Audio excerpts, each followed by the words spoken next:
Hi అండి, అందరికీ నమస్తే. Welcome back to our channel అమ్మ అభిరుచి. ఈరోజు రెసిపీ వచ్చేసింది ఆరోగ్యానికి ఎంతో మేలు చేసే కరివేపాకు పచ్చడి అండి.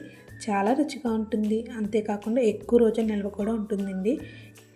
ఎలా తయారు చేయాలో చూసేద్దామండి. ఈ రెసిపీ కనుక మీకు నచ్చితే వీడియోని లైక్ చేయండి, షేర్ చేయండి, మన ఛానల్ని సబ్స్క్రైబ్ చేయడం మాత్రం అస్సలు మర్చిపోకండి. వీడియోలోకి అయితే వెళ్ళిపోదాం. దీనికి కావాల్సిన ఇంగ్రీడియంట్స్ ఏంటో చూద్దామండి. నేను వచ్చేసి 3 కప్పుల కరివేపాకును అయితే తీసుకున్నానండి. 3 కప్పుల కరివేపాకు కొలత అయితే చూపిస్తానండి. ఫుల్ వీడియో చూడండి, ఎక్కడ స్కిప్ చేయకండి. కరివేపాకు తీసుకునేటప్పుడు ముదురుగా ఉన్న కరివేపాకును అయితే తీసుకోండి. లేత కరివేపాకు అయితే అంత రుచిగా ఉండదు, కాబట్టి ముదురుగా ఉన్న కరివేపాకును అయితే తీసుకోవాలి. దీనిని శుభ్రంగా కడుక్కోండి. బాగా కడుక్కున్న తర్వాత వాటర్ని అయితే సెపరేట్ చేసేయాలండి. తడి అనేది లేకుండా చూసుకోండి. నీళ్ళని సెపరేట్ చేశాక దీనిని ఏదైనా ప్లేట్ కానీ క్లాత్ మీద కానీ వేసి కరివేపాకు ఖచ్చితంగా తడి లేకుండా చూసుకోవాలండి. అప్పుడే పచ్చడి అనేది ఎక్కువ రోజు నిల్వ ఉంటుంది. కాబట్టి ఖచ్చితంగా నీళ్ళని సెపరేట్ చేశాక దీన్ని ఏదైనా క్లాత్ మీద కానీ, కాబట్టి కరివేపాకు తడి లేకుండా చూసుకోండి. ఈ స్టెప్ మాత్రం అస్సలు స్కిప్ చేయకండి. కరివేపాకు ఆరేలోపు మిగిలిన ప్రాసెస్ అయితే చూద్దామండి. ఒక్క చిన్న టీ గ్లాసుడు వాటర్ అయితే హీట్ చేసుకోండి. బాగా వేడెక్కాలి. నేను వచ్చేసి 3 కప్పుల కరివేపాకుకి 1/2 కప్పు చింతపండుని అయితే తీసుకున్నానండి. ఇందులో ఉట్టులు పిక్క ఉంది కాబట్టి సగం పోతుంది. కాబట్టి 3 కప్పుల కరివేపాకుకి 1/2 కప్పు చింతపండు అయితే కరెక్ట్గా సరిపోతుందండి. ఆ చింతపండులో మనం వేడి చేసుకున్న నీళ్ళని అయితే వేసేసి కొంచెం సేపు నాననివ్వండి. ఈలోపు స్టవ్ వెలిగించి గిన్నెనైతే పెట్టుకోండి. అందులో ఏ ఆయిల్ వేయనవసరం లేదు. 1 స్పూన్ మెంతులు, 1.5 స్పూన్ ఆవాలు, 1 స్పూన్ ధనియాలను వేసి లేత బంగారం రంగు వచ్చేంత వరకు వేపుకోవాలండి. మంచి వాసన కూడా వస్తుంది. అలా వచ్చే వరకు వేపుకొని పక్కన పెట్టుకోండి.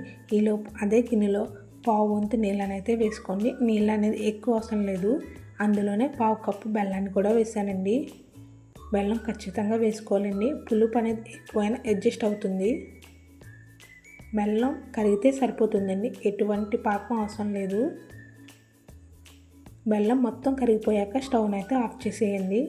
కరివేపాకు అయితే ఆరిపోయిందండి, ఒకసారి చూసేయండి మీరు కూడాని. ఇప్పుడు స్టవ్ మీద గిన్నె పెట్టి ఆయిల్ని అయితే వేసుకోండి. ఆయిల్ ఎక్కువ పట్టదండి, లైట్గా వేసుకోండి, సరిపోతుంది. కరివేపాకును వేసేసి మంటని లో ఫ్లేమ్లో పెట్టుకొని వేపుకోండి. కరివేపాకు అనేది క్రిస్పీగా అయ్యేంత వరకు వేగాలండి. పచ్చివాసన కూడా పోవాలి.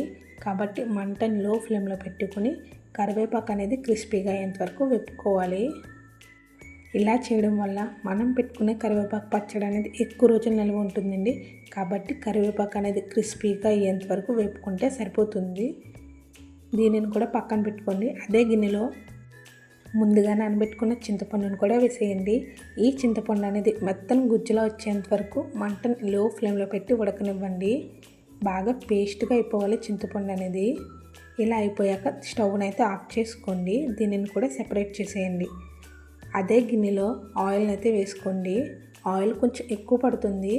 1 లేదా 2 కప్పుల ఆయిల్ని అయితే వేసుకోండి కావాలి అనుకుంటే. లేదంటే 1.5 కప్పు ఆయిల్ని అయితే వేసుకోండి. ముందుగా ఆయిల్ వేడెక్కాక దంచి పెట్టుకున్న వెల్లుల్లిపాయ రెబ్బలను అయితే వేసుకోండి. వెల్లుల్లిపాయ రెబ్బలు కొంచెం ఎక్కువ వేసుకోండి. అలాగే 1 స్పూన్ పచ్చెనపప్పు, 1 స్పూన్ మినపప్పు, 1/2 స్పూన్ ఆవాలు, 1/2 స్పూన్ జీలకర్ర, 3 లేదా 4 ఎండుమిర్చి, అలాగే 2 రెబ్బలు కరివేపాకును కూడా తీసుకోవాలండి.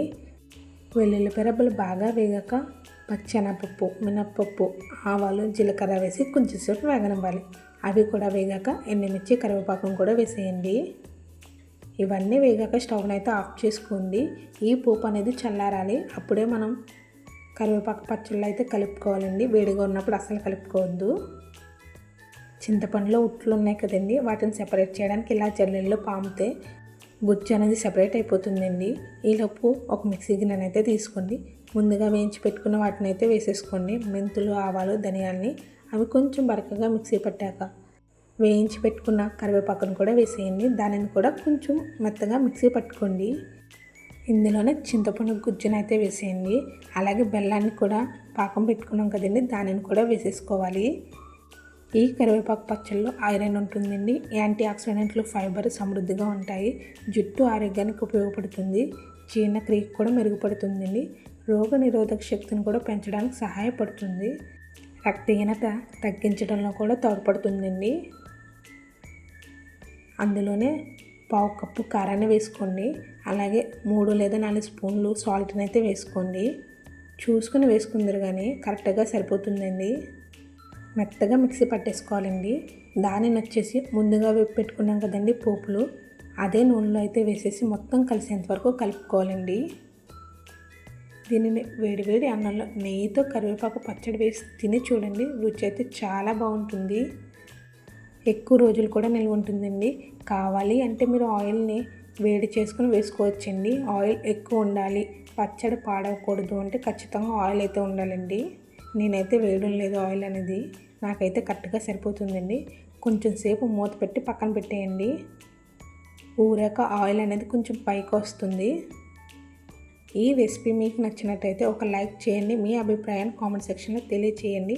అలాగే ఇలాంటి రుచికరమైన వంటకాల కోసం అమ్మ అభిరుచి ఛానల్ని సబ్స్క్రైబ్ చేయండి. పక్కనే ఉన్న బెల్ ఐకాన్ నొక్కండి. మళ్ళీ మరో మంచి రెసిపీతో కలుద్దాం. Thanks for watching.